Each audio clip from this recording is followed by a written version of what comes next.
Welcome students. Today we will learn the chapter number 1, solid state, part 2nd. In previous lecture we have seen the classification of crystalline solid. Crystalline solid are classified into 4 types, that is the ionic crystals, covalent network crystals, metallic crystals and molecular crystals.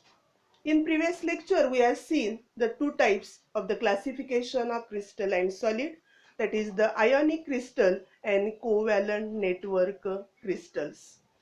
Today we will see the molecular crystals.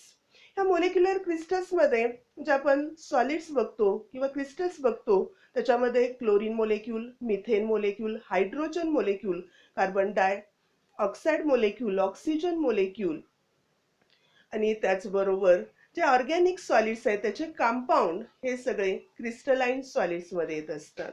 आणि ह्या ज्या crystalline solids आहेत ह्या crystalline सॉलिडच्या आपण काय बघणार आहे, characteristic properties बघणार आहे. त्याच्यामध्ये पहिली प्रॉपर्टी आपण बघतोय, that is the constant particles of the molecular solids are the molecules or unbonded single atoms of the same substance. आपण जे कॉन्स्टंट पार्टिकल बघतो मोलेक्युलर सॉलिडचे, हे काय असतात, मोलेक्युल्स असतात. आता ह्या मोलेक्युल सॉलिड्स मध्ये काय येत असतात, जे एक्झाम्पल येतात त्याच्यामध्ये जे आपण इनर्ट गॅसेस बघतो ते इनर्ट गॅसेस सुद्धा मोलेक्युलर सॉलिड मध्ये येत असतात. आणि त्यावेळेला त्याच्यामध्ये असणारे जे कॉन्स्टंट पार्टिकल्स असतात हे काय असतात, तर मोनो ॲटॉमिक ॲटम्स असतात. एकच ॲटम असणारे हे सॉलिड्स असतात. आणि त्याच्यामध्ये असणारे कॉन्स्टंट पार्टिकल हे अनबॉन्डेड सिंगल ॲटम्स येतात. म्हणजे मोलेक्युलर सॉलिड मध्ये मोलेक्युल्स जनरली कॉन्स्टंट पार्टिकल असतात, परंतु जर इनर्ट गॅसेस असतील तर त्याच्यामध्ये असणारे constant particle unbonded single atoms असतात. पुढे जाऊन आपण त्याची जी दुसरी प्रॉपर्टी बघतो त्या दुसऱ्या प्रॉपर्टी मध्ये आपण बघतोय द इंटरमोलेक्युलर फोर्स ऑफ अट्रॅक्शन. आता आपण जेव्हा बघतो की हे जे मोलेक्युलर सॉलिड्स आहेत ते bonds within the molecules are covalent. The molecules are held together by the various intermolecular force of attraction. म्हणजे जर आपण बघितलं की मोलेक्युलर सॉलिड मध्ये डिफरंट काय असतात, ॲटम्स असतात आणि त्याच्यापासून हा मोलेक्युल्स तयार होतो. आणि त्या ॲटम्स मध्ये जो असणारा फोर्स ऑफ अट्रॅक्शन आहे तो कोव्हॅलंट बॉन्ड असतो. फॉर एक्झाम्पल आपण काय घेतलं, कार्बन डायऑक्साईड घेतलं, त्याच्यामध्ये कार्बन आणि ऑक्सिजनचे दोन ॲटम्स आहेत. आणि कार्बन आणि ऑक्सिजनचे ॲटम हे एकमेकाला बाइंड करून जो मोलेक्यूल तयार होतो त्या मोलेक्यूल मध्ये असणारा जो बॉन्ड आहे तो कोव्हॅलंट बॉन्ड असतो.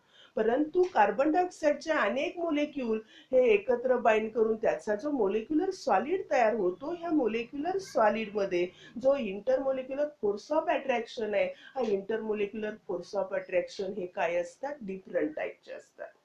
आणि मग जर आपण बघितलं याच्यामध्ये असणारे जे इंटरमोलेक्युलर फोर्स ऑफ अट्रॅक्शन हे आपल्याला तीन वेगवेगळ्या टाईपचे मिळतात. त्यामध्ये डायपोल डायपोल इंटरॅक्शन येतं, डिस्पर्शन फोर्सेस किंवा लंडन फोर्सेस येतात आणि इंटरमोलेक्युलर हायड्रोजन बॉन्डिंग येतं.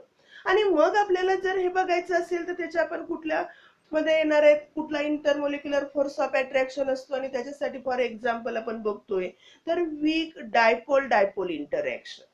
आता हे जे वीक डायपोल डायपोल इंटरॅक्शन असते हे कशामध्ये असतं, तर पोलर मोलेक्युल मध्ये.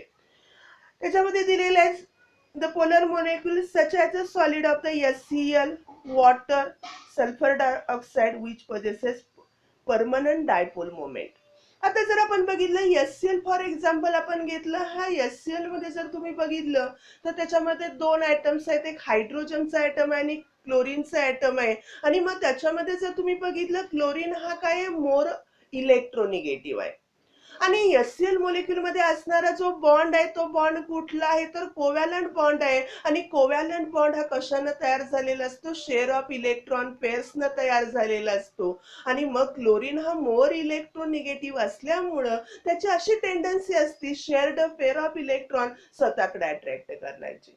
आणि तो शेअर्ड पेअर ऑफ इलेक्ट्रॉन स्वतःकडे जेव्हा अट्रॅक्ट करतो तेव्हा त्याच्यावरती काय येतो, पार्शल निगेटिव्ह चार्ज येतो. ऑटोमॅटिकली राहिलेल्या दुसऱ्या ऍटम वरती पार्शल पॉझिटिव्ह चार्ज येतो. म्हणजे हायड्रोजन वरती पार्शल पॉझिटिव्ह चार्ज येणार आहे आणि क्लोरीन वरती पार्शल निगेटिव्ह चार्ज येणार आहे. म्हणजे इथं दोन पोल निर्माण होतात आणि हे दोन पोल निर्माण झाल्यामुळं तो जो असणारा सॉलिड आहे हा सॉलिड काय होतो, पोलर बनतो. आणि असे जे पोलर मोलिक्युलर सॉलिड्स आहेत त्याच्यामध्ये ज्या फोर्स ऑफ इंटरॅक्शन असतो, हा जो फोर्स ऑफ इंटरॅक्शन काय असतो, डायपोल डायपोल इंटरॅक्शन असतो. म्हणजे त्याच्यामध्ये पॉझिटिव्ह आणि निगेटिव्ह पोल तयार झाला आणि दुसऱ्या मोलिक्युल मध्ये सुद्धा पॉझिटिव्ह आणि निगेटिव्ह पोल तयार होणार आहेत. मग पहिल्या मोलिक्युलचा पॉझिटिव्ह चार्ज आणि दुसऱ्या मोलिक्युलचा असणारा निगेटिव्ह चार्ज याच्यामध्ये फोर्स ऑफ अट्रॅक्शन तयार होतो. दुसऱ्या मोलिक्युलचा निगेटिव्ह पॉझिटिव्ह चार्ज आणि पहिल्याचा निगेटिव्ह चार्ज याच्यामध्ये फोर्स ऑफ अट्रॅक्शन निर्माण होतो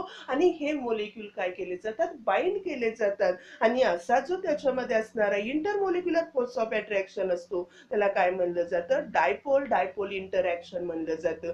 आणि जेव्हा हे डायपोल डायपोल इंटरॅक्शन असतं तेव्हा त्या मोलिक्युल मध्ये जर तुम्ही बघितलं तर त्याच्यामध्ये काही प्रमाणात आपल्याला परमनंट असं काहीतरी डायपोल मोमेंटम असतं. आणि अशा पद्धतीनं हे जे मोलिक्युल्स आहेत जे पोलर असतील त्याच्यामध्ये असणारा फोर्स ऑफ इंटरॅक्शन हा डायपोल डायपोल इंटरॅक्शन असतो. पुढे जाऊन आपण जर बघितलं की जे आपले मोलिक्युलर सॉलिड आहे त्याच्यामधले जे मोलिक्युलर सॉलिडचा जो दुसरा आपण टाईप बघतो त्याच्यामध्ये नॉन पोलर मोलिक्युल आपण बघतो. नॉन पोलर मोलिक्युल मध्ये आपण जर बघितलं की त्याच्यामध्ये असणारा फोर्स ऑफ अट्रॅक्शन हा काय असतो, वीक डिस्पर्शन फोर्सेस और लंडन फोर्सेस असतो. In the non polar molecule such as the solid methane, hydrogen.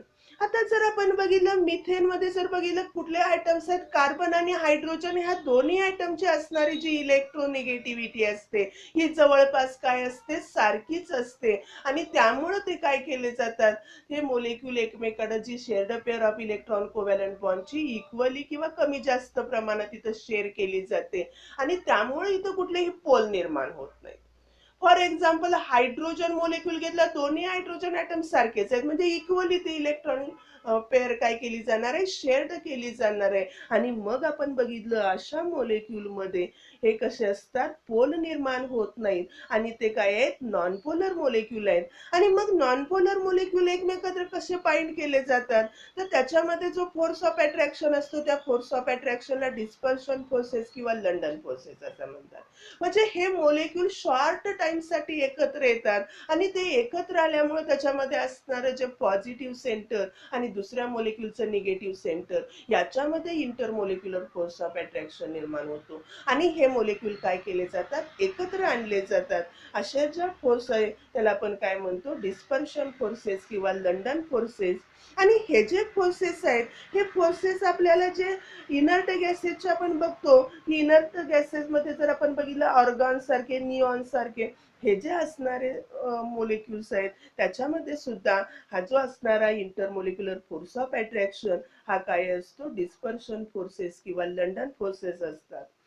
आता आपण बघितलं जनरली असणारे हे जे मोलिक्युल्सचा तुम्ही विचार केला, मी सांगितलेले जे एक्झाम्पल आहेत हे एक्झाम्पल मधले जर तुम्ही मोलिक्युल बघितले तर हे मोलिक्युल रूम टेम्परेचरला हे कुठल्या फॉर्म मध्ये असतात, तर गॅसियस फॉर्म मध्ये असतात.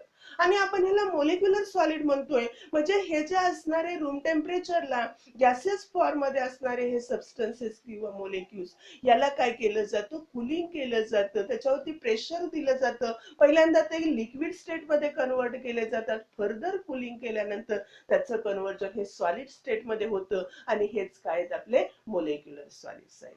आणि अशा पद्धतीनं हे तयार झालेले जे मोलिक्युलर सॉलिड आहे त्याच्यामध्ये असणारे हे इंटरमोलिक्युलर फोर्स ह्या टाईप ऑफ द मोलिक्युलर सॉलिडचा कुठला आहे त्याच्यानुसार त्याच्यामध्ये असणारे जे इंटरमोलिक्युलर फोर्स ऑफ अट्रॅक्शन किंवा inter particle force of attraction हे काय होत असतात, चेंज होत असतात.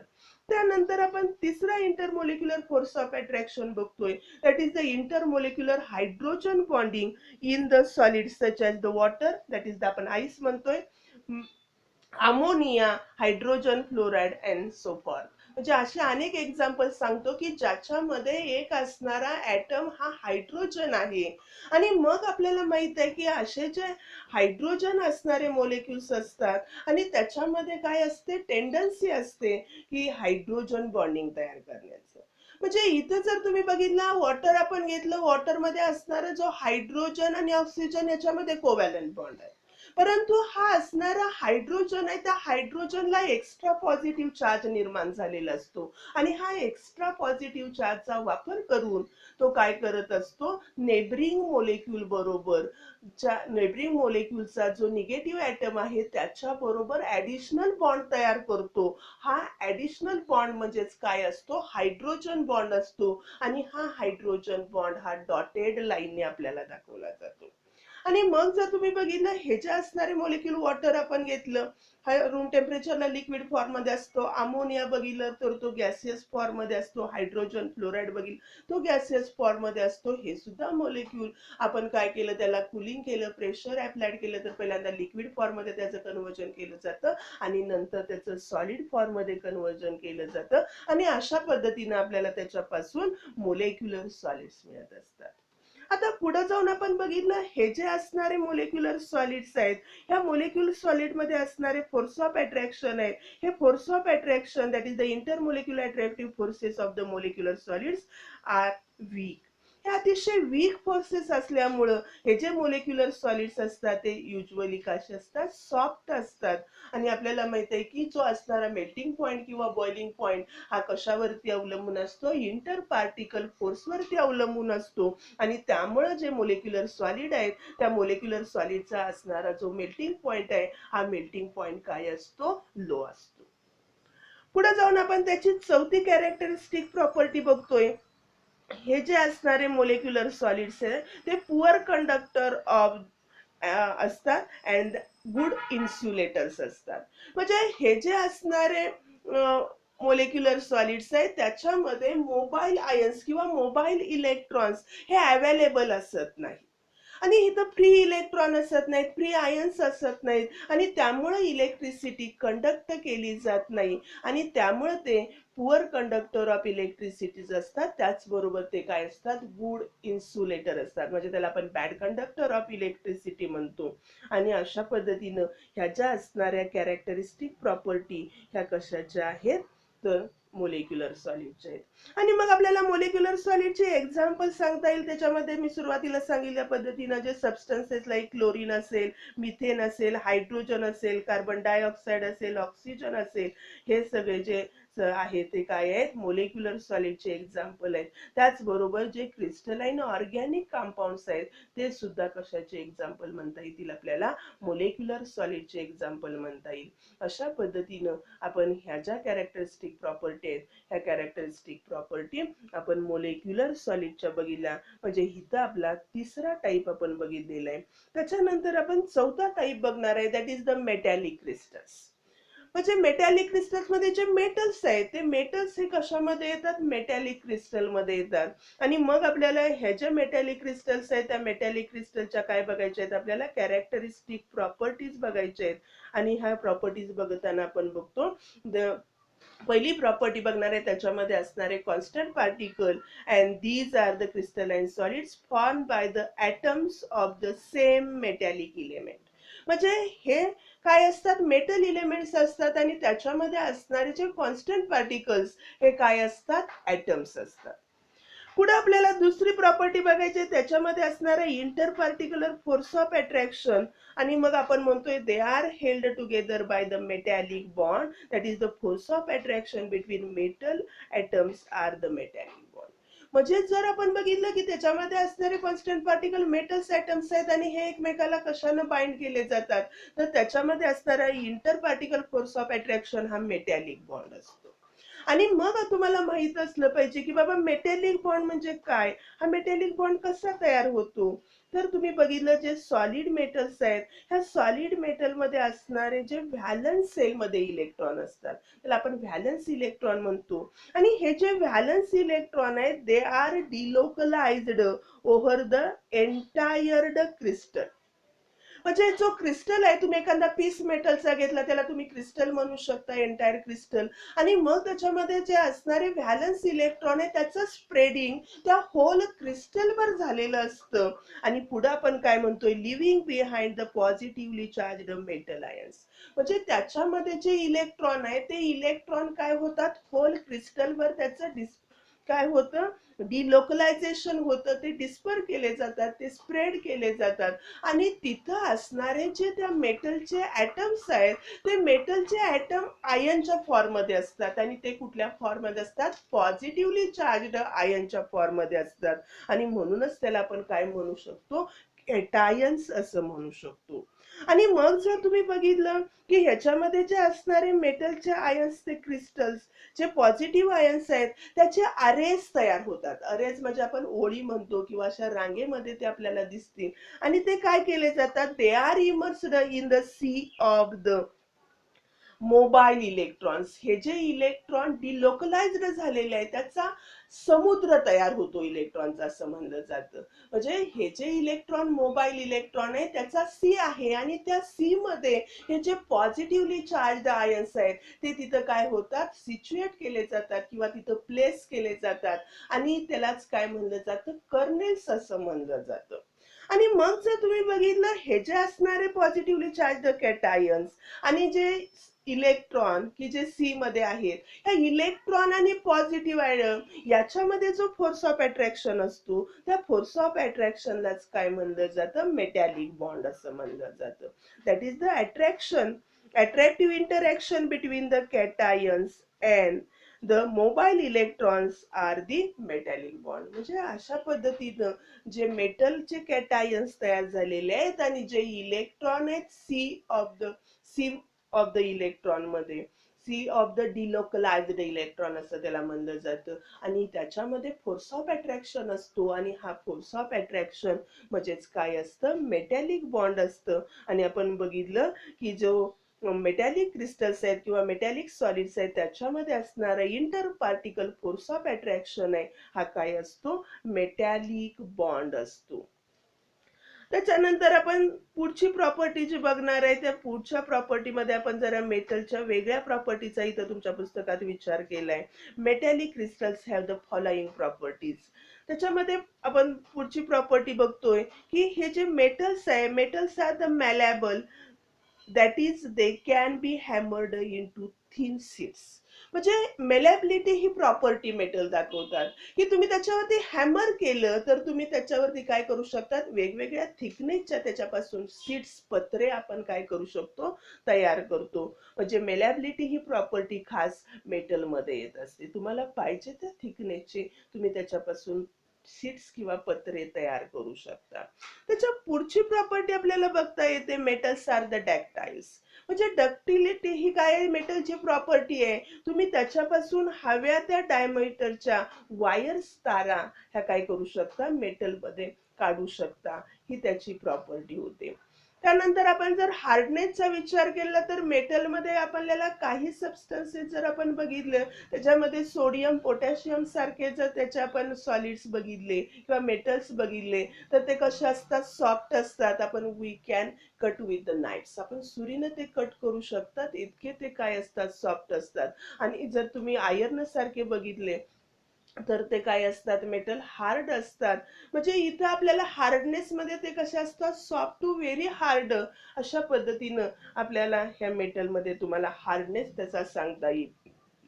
पुढची प्रॉपर्टी आपण त्याची बघतोय, metals are the good electrical and thermal conductivity. Metals have good electrical and thermal conductivity. म्हणजे हे जे असणारे मेटल्स आहेत, हे मेटल्स काय असतात तर त्याच्यामध्ये मोबाईल इलेक्ट्रॉन आहेत आपण बघितलं. आणि त्यामुळे हीट आणि इलेक्ट्रिसिटी इझिली पास केली जाते. म्हणजे इलेक्ट्रिसिटीचे आणि हीटचे ते काय असतात, गुड कंडक्टर असतात.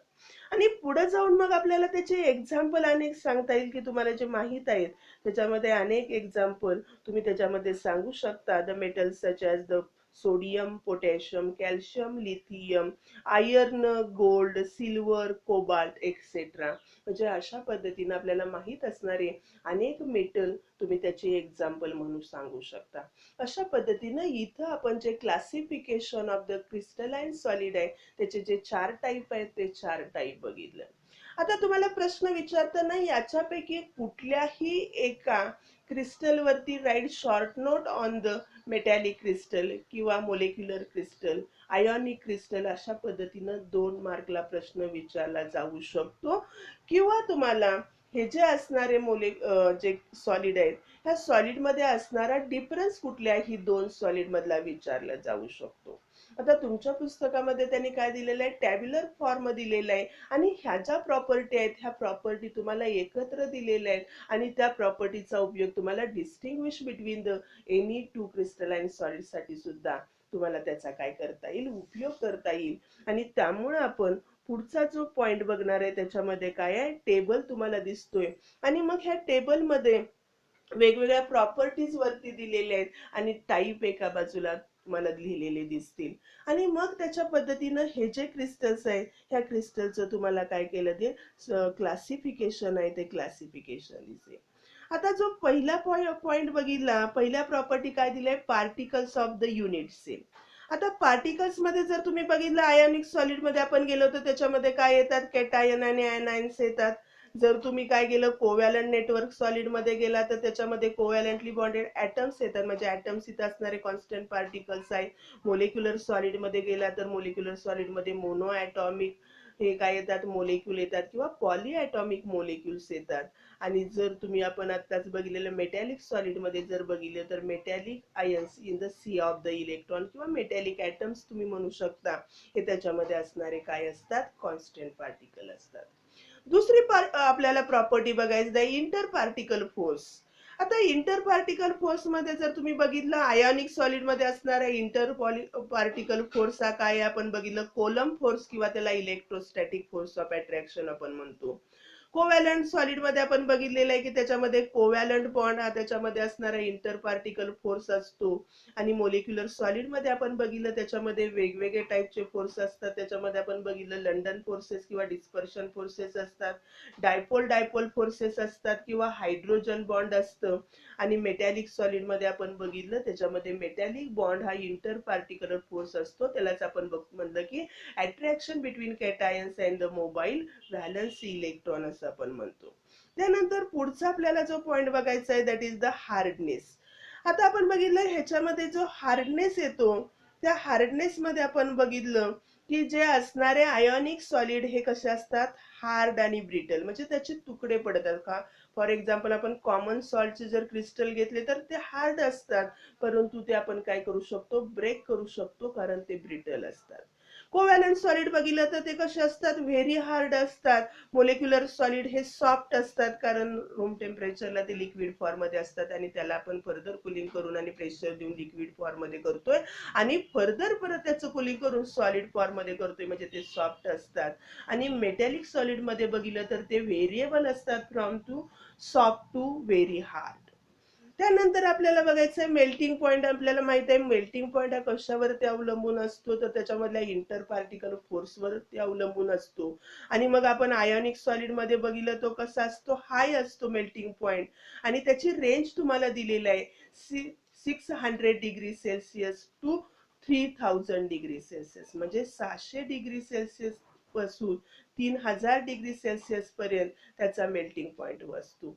कोव्हॅलंट सॉलिड मध्ये बघितलं तर हे कसे असतात, हार्ड असतात आणि त्याच्यामध्ये असणारा मेल्टिंग पॉइंट सुद्धा हाय आहे 1200 degree Celsius to 4000 degree Celsius, म्हणजे त्याचा असणारा जो मेल्टिंग पॉइंट आहे तो हाय आहे. आता मोलेक्युलर सॉलिड मध्ये बघितलं त्याचा असणारा जो मेल्टिंग पॉइंट आहे तो लो आहे, तर बघितलं -272 पासून तो काय आहे 400 डिग्री सेल्सिअस, म्हणजे मायनस एवढा कमी त्याच्यामध्ये असणारा मेल्टिंग पॉइंट आहे कारण ते कसे असतात, सॉफ्ट असतात. आणि जर आपण बघितलं मेटॅलिक सॉलिड मध्ये असणारा त्याचा जो मेल्टिंग पॉइंट आहे तो वाईड रेंज मध्ये असतो, म्हणजे ते सॉफ्ट पासून व्हेरी हार्ड पर्यंत सबस्टन्सेस असतात. आणि मग त्याचा मेल्टिंग पॉइंट बघितलं तर 39 डिग्री सेल्सिअस पासून 3400 डिग्री सेल्सिअस पर्यंत असतो. तुमच्या पुस्तकात इथं मायनस साईन झालेली आहे, मायनस असत नाही तिथं, तर तो काय असणार आहे +39 डिग्री सेल्सिअस पासून 3400 डिग्री सेल्सिअस पासून असतो. आता त्याच्यानंतर आपल्याला काय बघायचं आहे, थर्मल अँड इलेक्ट्रिकल कंडक्टिव्हिटी. आता आपण बघितलं आयोनिक सॉलिड जर सॉलिड फॉर्म मध्ये जेव्हा असतात तेव्हा ते काय असतात, poor electrical conduction in the solid state. परंतु जेव्हा तुम्ही काय करता, ते मेल्ट करता किंवा त्याचं वॉटर मधलं सोल्युशन तयार करता, तेव्हा त्याच्यामध्ये काय होतात, आयन्स फ्री होतात. आणि आयन्स फ्री झाल्यामुळं ते काय होतात, तर good conductors when melted or dissolve in water, वॉटरमध्ये डिझॉल्व केले किंवा ते फ्यूज केलं, मेल्ट केलं, तर ते काय असतात, गुड कंडक्टर ऑफ इलेक्ट्रिसिटी असतात. जर आपण कोव्हॅलंट सॉलिड मध्ये बघितलं तर ते पुअर कंडक्टर असतात, इथं कुठलेही मोबाईल इलेक्ट्रॉन असत नाहीत. परंतु त्याला आपण सांगितलंय एक्सेप्शन आहे, ग्राफाइट जर तुम्ही बघितला तर गुड कंडक्टर ऑफ इलेक्ट्रिसिटी असतो आणि डायमंड हा good conductor of the heat असतो. त्यानंतर जर तुम्ही बघितलं मोलेक्युलर सॉलिड मध्ये, तर ह्या ज्या मोलेक्युलर सॉलिड आहे त्या मोलेक्युलर सॉलिड मध्ये कुठलेही मोबाईल इलेक्ट्रॉन असत नाहीत आणि त्यामुळे ते काय असतात, poor conductor of heat and electricity असतात आणि त्यालाच आपण इन्सुलेटर्स असं म्हणतो. परंतु मेटॅलिक सॉलिड जर बघितले तर मेटॅलिक सॉलिड हे काय असतात, good conductor of heat and electricity असतात. आणि त्याच्यानंतर आपल्याला त्याची काय बघायचे आहेत, एक्झाम्पल बघायचे आहेत. आणि एक्झाम्पल मध्ये तुम्हाला आयोनिक सॉलिडचे एक्झाम्पल सांगितले, NaCl, कॅल्शियम फ्लोराइड, असे अनेक एक्झाम्पल तुम्ही सांगू शकता. कोव्हॅलंट नेटवर्क सॉलिड मध्ये तुम्ही डायमंड सांगू शकता, ग्राफाइट, सिलिका अशी त्याचे एक्झाम्पल सांगू शकता. त्याच्यानंतर मोलेक्युलर सॉलिड मध्ये आईस, बेन्झॉइक ऍसिड म्हणजे हे ऑर्गॅनिक कंपाऊंड, हे त्याचे एक्झाम्पल होऊ शकतात. मेटॅलिक सॉलिड मध्ये अनेक मेटल सांगू शकतात, त्याच्यामध्ये सोडियम, मॅग्नेशियम, कॉपर, गोल्ड असे अनेक एक्झाम्पल तुम्हाला त्या मेटॅलिक सॉलिडची सांगता येईल. अशा पद्धतीनं जे क्लासिफिकेशन ऑफ द क्रिस्टलाइन सॉलिडचे जे 4 टाईप आहेत ते 4 टाईप आपण बघितलेले आहेत. त्यानंतर आपण त्याचा पुढचा पॉइंट बघतोय, that is the crystal structure. आता आपण बघतो जो तुम्हाला क्रिस्टल दिसतो, जो सॉलिड दिसतो, जो क्रिस्टलाइन सॉलिड आहे त्याचं आपल्याला स्ट्रक्चर बघायचं आहे. आणि जेव्हा आपण तो क्रिस्टलाइन सॉलिड बघता तेव्हा तो काय असतो, 3 डायमेन्शनल त्याचं स्ट्रक्चर असतं. आणि मग हे 3 डायमेन्शनल स्ट्रक्चर मध्ये जर तुम्ही बघितलं, the orderly 3 dimensional arrangement of the particles in the crystal is described by using two terms, namely lattice and basis. म्हणजे जर तुम्ही बघितलं क्रिस्टलाइन सॉलिडचं जे 3 डायमेन्शनल स्ट्रक्चर तयार होतं आणि हे जर आपल्याला त्याची असणाऱ्या पार्टिकलची अरेंजमेंट असते ते 3 डायमेन्शनल अरेंजमेंट असते. आणि मग ही तुम्हाला जर समजून घ्यायची असेल तर आपल्याला 2 टर्म माहीत असणं आवश्यक आहे. त्या 2 टर्म मधली पहिली टर्म एक लॅटिस आणि दुसरं बेसिस. आणि त्यामुळे आपण पुढचा पॉइंट त्यासाठी आपल्याला बघायचा आहे, क्रिस्टल, लॅटिस अँड बेसिस. आणि मग जर आपण बघितलं की लॅटिस म्हणजे काय आपल्याला पहिल्यांदा माहित करून घ्यायचं आहे. आणि मग लॅटिस म्हणजे काय आहे, lattice is a geometrical arrangement of the points in a 3 dimensional periodic arrays. म्हणजे जर तुम्ही काय घेतलं, हे लॅटिस म्हणजे काय आहे, तर लॅटिस म्हणजे हे असणारी अरेंजमेंट आहे, जॉमेट्रिकल अरेंजमेंट आहे. कशाची, पॉइंटची, in a 3 dimensional periodic arrange. म्हणजे आपल्या जे असणारे स्ट्रक्चर आहे त्याच्यामध्ये असणारे कॉन्स्टंट पार्टिकल कुठं असतील त्याचे जे पॉइंट्स आहेत त्या पॉइंट्सला काय म्हणलं जातं, लॅटिस म्हणलं जातं. Lattice is a geometrical arrangement of the points in a 3 dimensional periodic arrange. आणि मग आपण बघतो जे क्रिस्टल स्ट्रक्चर तयार होतं, हे क्रिस्टल स्ट्रक्चर कसं तयार होतं, तर crystal structure is obtain by attaching the constant particle to each of the lattice point. म्हणजे इथं असणारा जो लॅटिस पॉइंट की बाबा इथं पॉइंट आहे आणि तिथं काय असलं पाहिजे, कॉन्स्टंट पार्टिकल असला पाहिजे. आणि मग त्या पॉइंटला जेव्हा तुम्ही कॉन्स्टंट पार्टिकल अटॅच करताय तेव्हा काय तयार होतं, क्रिस्टल स्ट्रक्चर होतं. आणि अशा पद्धतीनं आपल्याला जो दिसणारा क्रिस्टल आहे त्याचं 3 डायमेन्शनल स्ट्रक्चर दिसत असतं. आणि मग आपल्याला काय केलं, आपण लॅटिस बघितलं, क्रिस्टल बघितलं, मग बेसिस कशाला म्हणलं जातं, तर ते बेसिसचे आपण डेफिनेशन असं म्हणू शकतो किंवा बेसिसमध्ये म्हणतो the constant particle that are attach to the lattice points forms the basis of the crystal lattice. म्हणजे हे जे असणारे पॉइंट आहेत लॅटिस पॉइंटला, त्याला काय केलं जातं, कॉन्स्टंट पार्टिकल अटॅच झाल्यामुळं तिथं काय तयार होतं, बेसिस तयार होतं. म्हणजे आपण म्हणू शकतो हे जे असणारं जे आपण क्रिस्टल स्ट्रक्चर होतं, ते क्रिस्टल स्ट्रक्चर काय केलं जातं, it is represented by the equation. ते एका इक्वेशननं काय केलं जातं आपल्याला सांगितलं जातं आणि ते इक्वेशन खाली आपल्याला दिसतंय, that is the lattice plus basis is equal to crystals. म्हणजे लॅटिस इथं पॉइंट असले पाहिजेत आणि त्याला कॉन्स्टंट पार्टिकल अटॅच करताय आणि त्यामुळं जो तयार झालेला स्ट्रक्चर असतं ते काय असतं, क्रिस्टल स्ट्रक्चर असतं. And the crystal lattice is also called as a space lattice. म्हणजे हे 3 डायमेन्शनल स्ट्रक्चर आहे, ते स्पेसमध्ये असतं म्हणून त्याला space lattice of the crystal असंही म्हणलं जातं.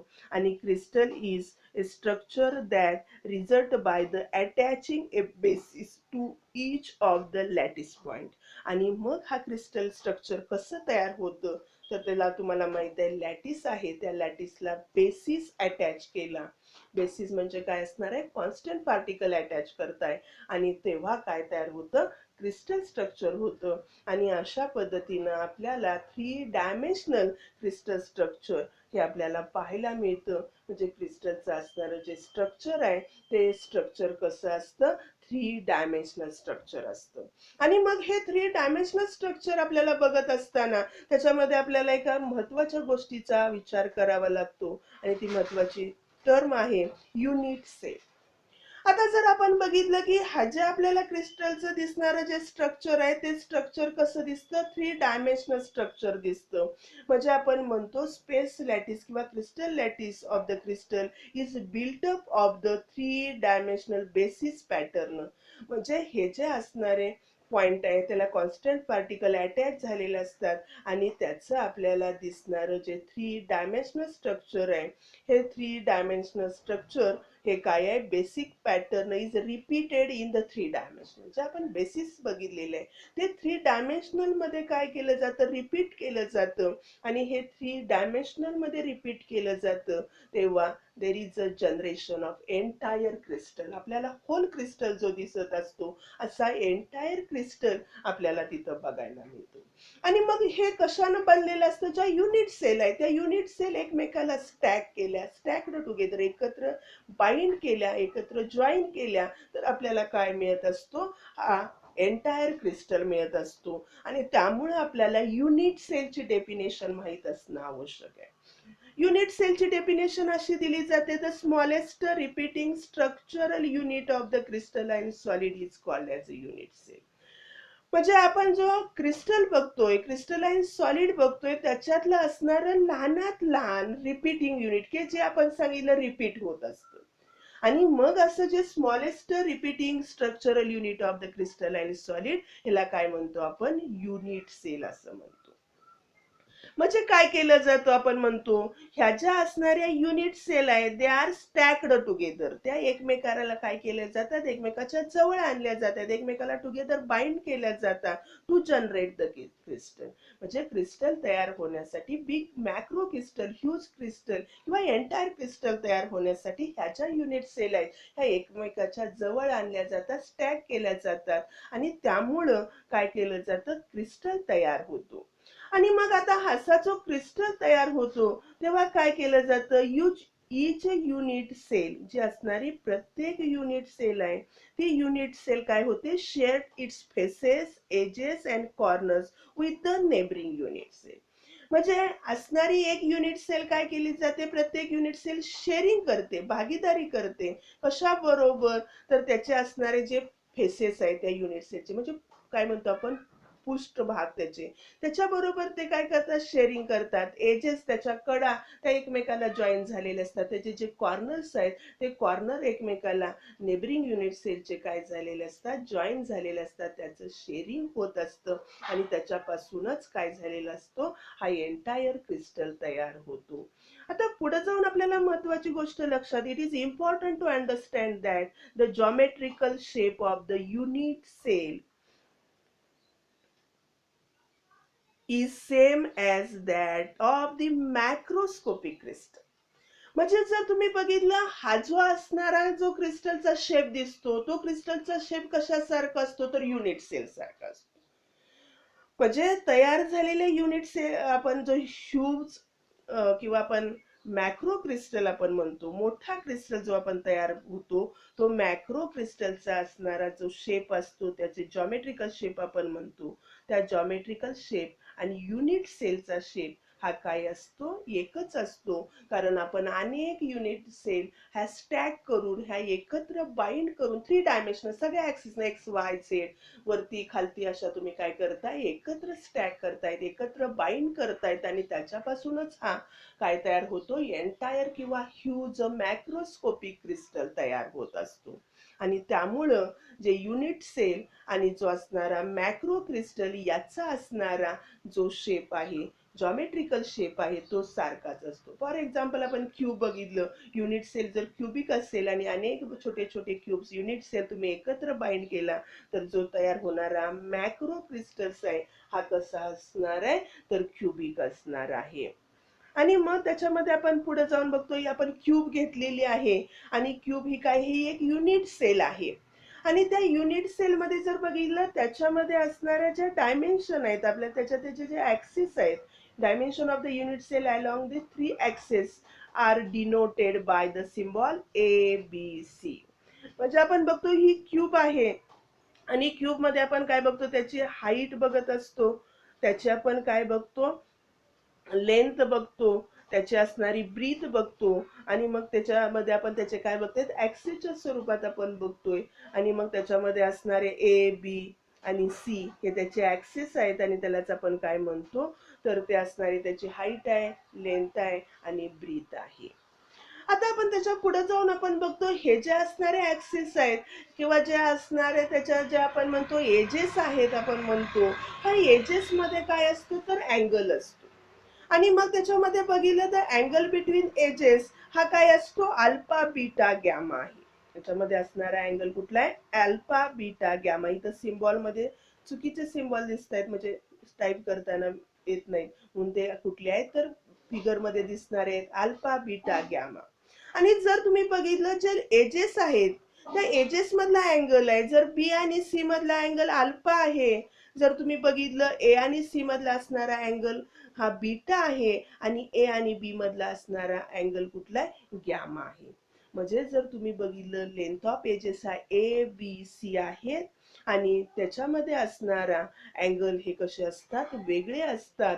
आणि मग जर तुम्ही बघितलं, ह्याच्यामध्ये असणारे the length of edges ABC आणि angle between edges that is alpha beta gamma, याच्यानुसार ह्या ज्या युनिट सेल आहेत, ह्या युनिट सेल आपल्याला किती, 7 वेगवेगळ्या टाईपच्या आपल्याला युनिट सेल मिळतात आणि त्याच्यापासून आपल्याला वेगवेगळे काय मिळतात, लॅटिसेस मिळतात.